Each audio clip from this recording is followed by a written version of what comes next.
listeners, and welcome to the NKNews Podcast, recorded here in Seoul on Friday, March 8th, 2019. Today I'm joined by Singapore-based US investor Jim Rogers to talk about investing in and the economic future of North Korea.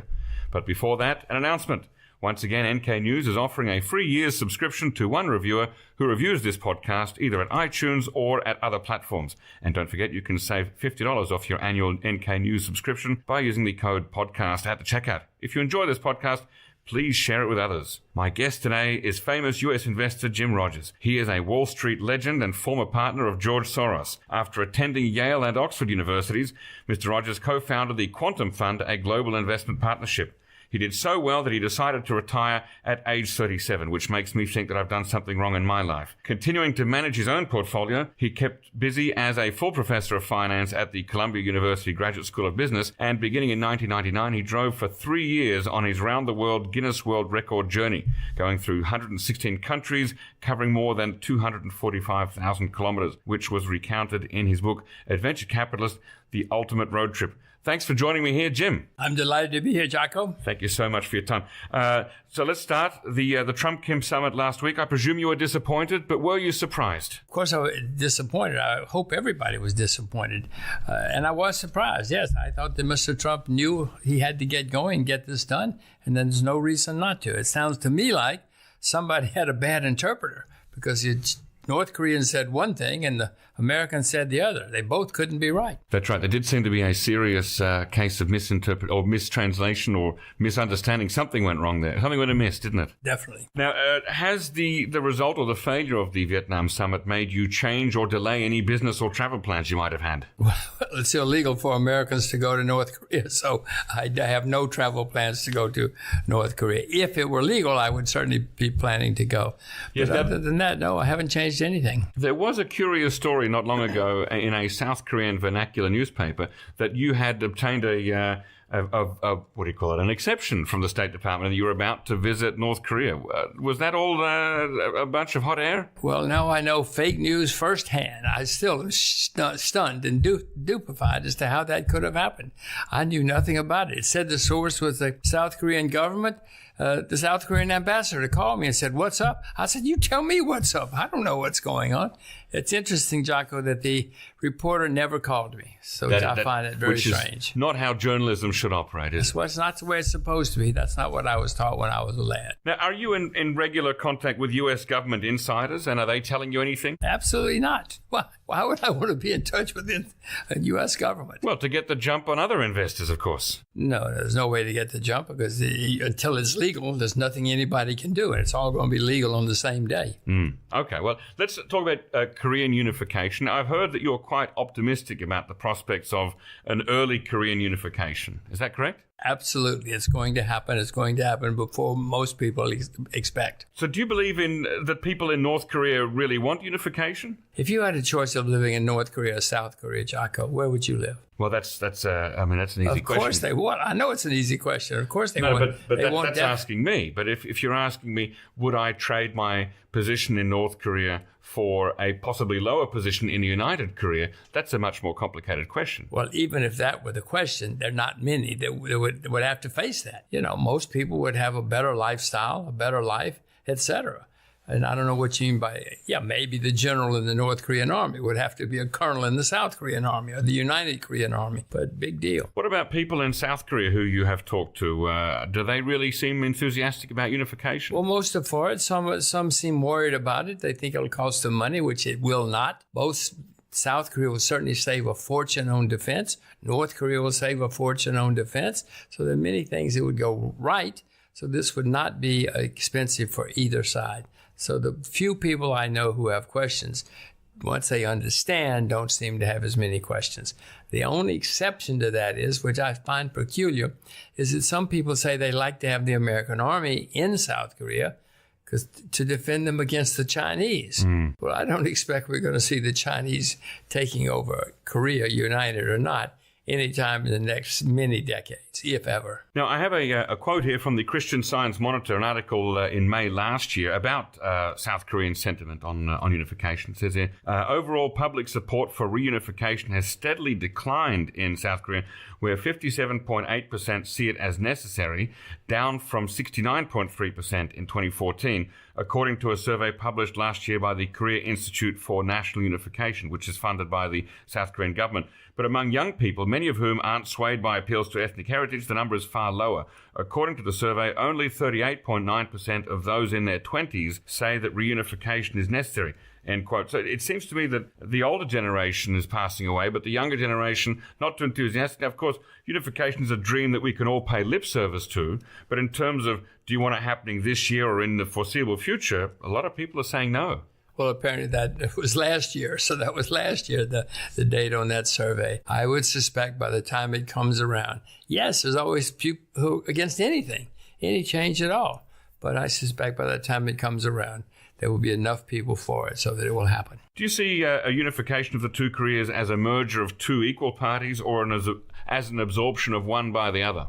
Well, they're all equal human beings under the eyes of the law. We presume they will be. So, no, they're equal. But obviously, the South Korean economy is much stronger than the North Korean economy. On the other hand, the North Korean economy brings a lot to the party. So both sides have something to gain. Now, you first visited North Korea as a tourist in 2007. Is that right? That's correct. Did you get the idea at that time to invest in North Korea, or did that come about later on? It came about later on. At that time, there was still the father was still alive. I mean, the grandfather died, but the father was still there. The main thing that I came away with was there were signs everywhere saying we should have one Korea. So the propaganda, even then in the North, was very, very, very much for unification. That surprised me at the time because I figured it would not be the case. But other than that, no, I didn't find any reason to invest there. In 2013, you went for your second trip, and this time you visited the port in Rajan Sonbong in the northeast of North Korea, or Rason. How was that trip? Well, that was very much more interesting. I could see that it was time to get it started trying to find a way to invest in North Korea. I could see the change everywhere. They were starting to have free trade zones. That many changes were taking place. If the father were alive, he probably would have hanged his son. The grandfather would have tortured him and then hanged the grandson. But no, I could see changes coming, and I knew this was a place to get interested in. Now, of course, as you pointed out earlier, there is currently a travel ban on from the U.S. side. It's not that North Koreans are banning Americans from traveling, but the United States is banning its citizens from going there. If you had a second passport, of course, that wouldn't be an issue. Well, if you have a second passport, still is an issue because the Americans can still prosecute you for going. If you have an American passport and if you go there on a country X passport, America can still prosecute you because you have an American passport. If the ban were lifted tomorrow, would you be going up there soon to have a look around? Very, very quickly. My daughter wants to go and I want to go. And if Kim Jong-un were to call upon you to be an advisor on foreign direct investment, would you accept? Probably. It's a strange question because I don't like getting involved with governments, but probably yes. If you were to give him any advice, even just as a concerned civilian, as a concerned, willing future potential investor, what would you tell him at this stage with regard to negotiations with the United States? I would say meet President Moon at the 38th parallel, take down the border, and have a K-pop concert, and let people come and go. The market would then take care of things. Now, you're famous, of course, for saying, I think several years ago, that you would invest all of your money, if you could, into North Korea. Is that just a statement for publicity, or do you stand by that? Well, several years ago, I wish I could have. Things have gotten much more expensive in North Korea now. Several years ago, it was dirt cheap. Nobody even thought about North Korea. Now, of course, many people are poured in there. Money's pouring in there from China, Russia, and other countries. You know, if I told you there was a country where you didn't have to compete with America or Japan or South Korea, you would probably race there as fast as you could to invest. Well, that's the case in North Korea right now. That's why the Chinese are pouring in. Now, although at the moment you don't have any business or are not traveling to North Korea, do you get the feeling that just by saying things that sound a bit positive, that OFAC or the Treasury Department could bite you in the bum for, having the wrong attitude or saying the wrong kinds of things? What, for being positive about North Korea? Yeah. I find it very strange. We still do have some freedom of speech in the United States, so I would find that strange. But who knows? Stranger things have happened. Well, this is true. Now, have you, in the past, before it was impossible, have you actually done any investment or business in North Korea? No, I don't know any way to invest in North Korea. There's no public market there, and I mainly invest in public markets, but even private markets, I don't know any way to invest there. Okay. There may be, I just don't know them. Well, the Chinese, for example, and the Russians are invested in that port city that you visited. That's why I went there in 2013, because I had read that the Chinese and the Russians were building docks up there, and sure enough, they were. And signing long-term leases for control over those docks. And Putin has rebuilt the railroad down into North Korea. No, all sorts of things are happening. They're not happening for Americans, because it's illegal for citizens of the land of the free, but other people are pouring in. Now, if and when it becomes legal, would you be one of the first to jump in there, or would you rather sort of wait and watch somebody else fail and make a mess of things and then learn from their mistakes? Well, no, if I found something, yes, I'm not going to jump in to be first. I would want to find the right things. And if and when I found the right things and the right vehicles, of course I would do something. Well, and that brings us on to the next topic of exactly what one could invest in. Now, I understand that you're an agriculture man. You like farms, hard assets, and so on. In an earlier interview, you said that you saw a lot of potential in North Korean agriculture. But the landscape of the Korean Peninsula itself doesn't really lend itself to agriculture too easily. I mean, it's very mountainous. There's not a lot of flat land. I've heard it said by an economic expert years ago, I forget the name, that Korea cannot and shouldn't even try to be self-sufficient in terms of food production agriculture. Apart from introducing more machinery and fertilizer to North Korean farms, what actually could be done? That's exactly right. I mean, North Korea is not very easily going to compete with the Australians or the Brazilians or the Argentinians or somebody as far as agriculture is concerned. But having said that, the Korean Peninsula will have agriculture. It always has, and it always will, whether it's competitive or not. And you say machinery and fertilizer and seeds, fabulous. Can you imagine how much different and more profitable agriculture would be in Korea, North and South, if they had better facilities? In North Korea, they're still using scythes to cut the grass. I mean, this is 2019. Just bring in a lawnmower. It would improve efficiency enormously. Well, that's right. But, of course, lawnmowers require gasoline to run, don't they? Well, you can have man-powered lawnmowers. Do you have a man-powered scythe? A man-powered lawnmower would be more efficient than hand-powered scythes. The United Nations released a statement this week saying that North Korea had the lowest food production in a decade, and that 10.9 million people, or 43% of the population, now need humanitarian assistance. What's that? Is that simply because of a lack of lawnmowers and fertilizer and seeds? Or what's going on there? What do you make of that? Well, I have no idea. First of all, I've learned not to listen to the United Nations for my investment advice, or many government bodies, much less that one. I don't know what's going on, but let's say it's correct. Jocko, that's what I said. I'm sure your parents taught you to buy low and sell high. Agriculture is a disaster. If there's any disaster. First of all, North Korea is a disaster. North Korean agriculture is even worse. What better opportunity do you need? It's a rhetorical question that I have no answer to. I know that you... Okay, you don't have to have it. I have the answer. Okay. The answer is go and get there. Are you an American citizen? No, sir. Okay, well, go. What are you doing here? Going in April. Good. That's next month. Get going. For a week, yeah. Just this is for marathon season, so I'm going to have a look around. Yes, yeah. Well, that's an example of the major changes that are taking place. He started international marathons, all sorts of international sporting events, movie events, bicycle tours, international ski resort.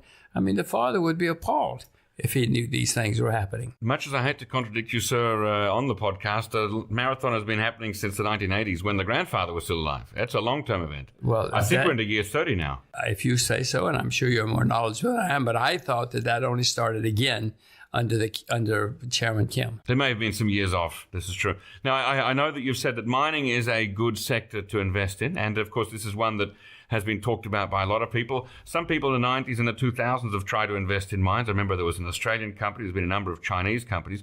It's not always easy for investors to get money out of North Korea once they've invested in it. We saw that danger with Orascom, for example. They had that little difficulty with the North Korean government on the basis of which exchange rate to use. Now, if you were advising someone going into North Korea, how would you advise them to look after getting money out of North Korea? Everything you just said is true, but everything you said is the past. That's a little bit like saying, well, I'm not going to invest in Germany because Adolf Hitler was once the leader of the country.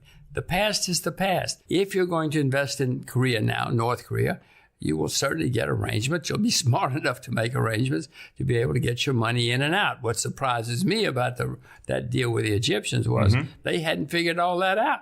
They didn't take what to me are simple precautions. So that's certainly a lesson people could learn from their mistakes, is it?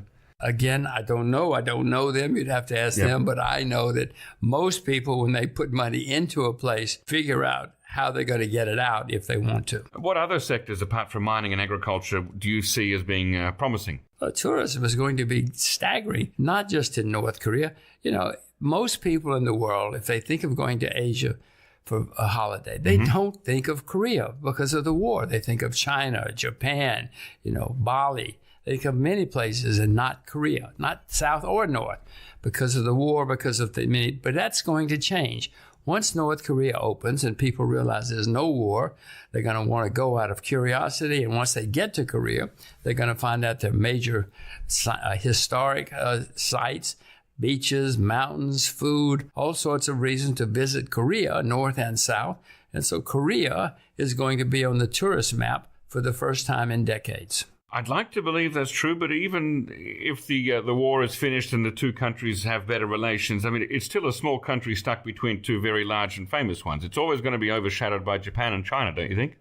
That's fine, but it's going to be new. The newness for a decade or two is going to be great. There are many small countries where Switzerland has huge amounts of tourists. Many countries have lots, small countries have lots of. Singapore, where I live, Singapore is a huge tourist country. Yeah. So, you can be small and still get lots of tourists. And this one will have great curiosity value, and the curiosity value will turn into historic and many tourist reasons, many tourist values. Now, you're a big fish in the investment field, but how could a small, everyday mom-and-pop investor get exposure in North Korea when the time is right? Not talking about now, of course. I'm no different from any small investor in the world, I assure you. Most people would have to wait for a stock exchange. North Korea has been working on a stock exchange for 5 or 6 years, for several years. I think it started under the new chairman, Chairman Kim. They're figuring out how to start a stock exchange. They will have a stock exchange. In the meantime, there will be South Korean companies, Chinese companies, even Russian companies. There will be ways to invest. Now, does your intuition tell you that if all things go well, that a sort of a growth trajectory of North Korea would look like South Korea in the 1970s, or a bit of China, or Vietnam, or completely different? A combination of the above. First of all, you have to understand that in the next couple of years, there's going to be a major problem in the world economically. So everybody's going to suffer. North Korea won't suffer very much because they're already at the bottom. But the Korean Peninsula will suffer less than the rest because there's a new frontier, many, many activities. They're going to rebuild the railroads, for instance. The old railroad on the East Coast and the West Coast will be rebuilt. So many things will happen, which mean that the Korean Peninsula will have fewer problems than the rest of the world. Now, this week, coming out the other side, of course, the Korean Peninsula will have wonderful opportunities for growth and will grow. This week, Bill Brown, an adjunct professor at Georgetown University School of Foreign Service, gave some remarks in which he said that North Korea's economy would stay in bad shape even if all sanctions were lifted. And he argued for decollectivization and privatization of state assets in North Korea. Similarly, I heard you in an earlier interview say that U.S. businesses going in and investing in North Korea would be, a good thing, and this is something that President Trump has also called for. But isn't this the kind of investment that Kim Jong-un is very concerned about, that he's wary of, because he might risk losing control of his population? I doubt that very seriously. If you go to North Korea now, there are signs everywhere saying economy, economy, economy. It used to be for decades, if you went there, the sign said defense, military, defense, military. Now they're emphasizing, as of 2019, they're emphasizing the economy, how to be successful, how to get rich. And as far as the professor, I'm sure he knows what he's talking about, but I have a different view, and that is they're already starting to privatize. There are already lots of entrepreneurs taking place in North Korea, so I don't know if he knows what he's talking about. Now, your visions of a North Korean future, or a Korean future, including unification, is that possible while Kim Jong-un remains the leader in the North? Why not? I mean, they'll find something for him to do, whether it's a de facto or not. Look, America could just buy him the Chicago Bulls, and he would be happy. And he could go and be in charge of the Chicago Bulls and let somebody else run the country. Or maybe he'll want to run it from Chicago. That would be a long telecommute, for sure. I mean, he comes from a family that has run the country for 70 years. He's a very strong nationalist, and I get the sense that it would be not easy to buy him out and send him off to retirement in Chicago or anywhere. Well, somehow or another, this is going to work. It happened in Korea. It happened in Germany. It's going to happen in Korea as well. During your visit here, or even while you're in Singapore, do you have any contact with the South Korean government? I know you're not happy with governments in general, but No, I have no reason to be in contact with the South Korean government at all. Okay, if you had some advice on Seoul about how it could effectively encourage South Korean companies to take the initiative and jump into the North Korean market before the Americans get there, what advice would you give? Well, right now, it's very difficult for any South Korean company or individual or anything else to do anything in North Korea. First of all, I would tell President Moon, let's stop that. Open it up. Let them go. Let them do what they want to. Meet Chairman Kim up at the 38th parallel, take down the border, and let them go. But, President Moon, it's hard for him to do anything without at least the tacit agreement of President Trump, isn't it? In terms of... Isn't that totally absurd? The Koreans have been here 5,000 years. The Americans have been here 70 years. What does Washington, D.C. have to do with this? If I were President Moon, and I doubt if he's strong enough or tough enough, or many people would be, just say to the Americans, guys, goodbye. We're going to take care of this without you. Certainly the Chinese would help. The Russians would help. Maybe we're going to have a war with Russia, China, North Korea, and South Korea against America to get America out of here. He doesn't need the Americans. What is this? This is 2019. This is not 1959. When I've asked the same question of current or former American government officials, they've said to me that it's precisely because of the risk of nuclear weapons and the threats that North Korea has made and the chance of proliferation of North Korean nuclear weapons, that's why the United States has to be involved. Well, come on. South Korea's got nuclear weapons. What's the difference? South Korea doesn't have any nuclear weapons. Have you ever been to Guam? Have you ever been to Okinawa? What do you think all those nukes in Guam and Okinawa for? That belongs to South Korea. There? Okay, you think they're there to defend Guam? If there were a phone call from South Korea within 2 hours, there would be nuclear bombs anywhere the South Koreans needed them. Come on, what are you talking? The jets are sitting there on the runway, 24 hours a day, sitting there runway, ready to go in case there's a war. What are you talking about? There are no nukes for South Korea. Well, there are no nukes in South Korea. Not that we know of, but they're certainly on call. Okay, let's talk about Ananti. Late last year, you were named as an outside director of Ananti, which is a South Korean company that owns a hotel and golf course in the Kumgangsan Mountain Resort area, just over the border in North Korea. I went there once in 2006. This is before the hotel and golf course existed. The resort has been closed for 10 years after a South Korean woman tourist was shot and killed at Kumgangsan. What would need to happen before that resort could reopen? First of all, you have to have the border open. Well, you don't have to, but the border, one way or the other, would have to be open. You got to start over again. No, it's been closed for over a decade, as you point out, because of the tragedy. As soon as the company's allowed to get back in there and renovate it and start over, we will. Could South Korean President Moon just snap his fingers tomorrow and say, hey, guys, ready to go, open up? Well, I think the North Koreans have to agree. But sure, yes. That's what I say. But I don't know why America has anything to do with this peninsula anymore. That war was at least 65 or 70 years ago. Why can't the South Koreans take care of it themselves and the North Koreans? Did you join the board of Ananti because the resort is in North Korea? Well, partly. I mean, that meant the stock was down. The company was suffering. That part of the company was suffering, obviously, if it sat there empty and closed for all these years. But yes, no, that's one of the main reasons, because there are great opportunities if and when the borders open again. Do they have other hotels and golf courses in South Korea or elsewhere in the world? They do indeed in South Korea, yes. I'm not a golfer, but the two that I have seen seem to be wonderful. Okay, and so does that connection now, does that mean you're going to continually be visiting the Korean Peninsula to... Yes. I'm delighted. I like it here. I want to come back more. Perhaps when the resort opens, you'll be given a penthouse suite on the top floor.